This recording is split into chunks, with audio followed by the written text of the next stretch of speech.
Chapter 29. To London. When Hendon's term of service in the stocks was finished, he was released, and ordered to quit the region and come back no more. His sword was restored to him, and also his mule and his donkey. He mounted and rode off, followed by the king, the crowd opening with quiet respectfulness to let them pass, and then dispersing when they were gone. Hendon was soon absorbed in thought. There were questions of high import to be answered. What should he do? Whither should he go? Powerful help must be found somewhere, or he must relinquish his inheritance and remain under the imputation of being an impostor besides. Where could he hope to find this powerful help? Where, indeed? It was a knotty question. By and by a thought occurred to him which pointed to a possibility, the slenderest of slender possibilities, certainly, but still worth considering, for lack of any other that promised anything at all.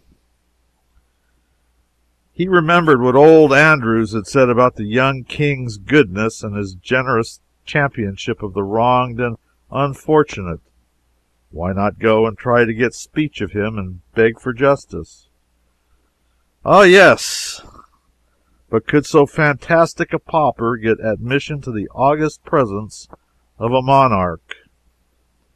Never mind, let that matter take care of itself. It was a bridge that would not need to be crossed till he should come to it.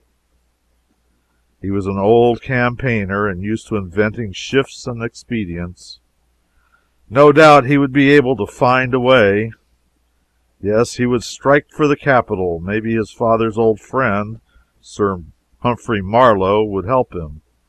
Good old Sir Humphrey, head lieutenant of the late king's kitchen, or stables, or something. Miles could not remember which or what. And now that he had something to turn his energies to, a distinctly defined object to accomplish, the fog of humiliation and depression which had settled down upon his spirits lifted and blew away, and he raised his head and looked about him. He was surprised to see how far he had come. The village was way behind him. The king was jogging along in his wake with his head bowed, for he, too, was deep in plans and thinkings. A sorrowful misgiving clouded Hendon's new-born cheerfulness. Would the boy be willing to go again to a city where, during all his brief life, he had never known anything but ill usage and pinching want? But the question must be asked. It could not be avoided, so Hendon reined up and called out, "I had forgotten to inquire whither we are bound. Thy commands, my liege." "To London." Hendon moved on again, mightily contented with the answer, but astounded at it, too. The whole journey was made without an adventure of importance, but it ended with one.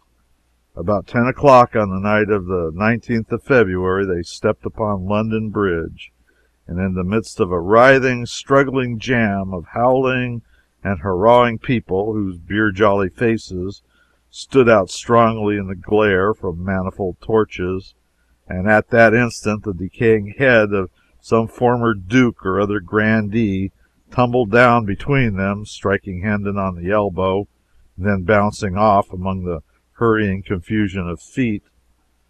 So evanescent and unstable are men's works in this world. The late good king is but 3 weeks dead and 3 days in his grave, and already the adornments which he took such pains to select from prominent people for his noble bridge are falling. A citizen stumbled over that head and drove his own head into the back of somebody in front of him, who turned and knocked down the first person that came handy, and was promptly laid out himself by that person's friend. It was a right ripe time for a free fight, for the festivities of the morrow, Coronation Day, were already beginning. Everybody was full of strong drink and patriotism.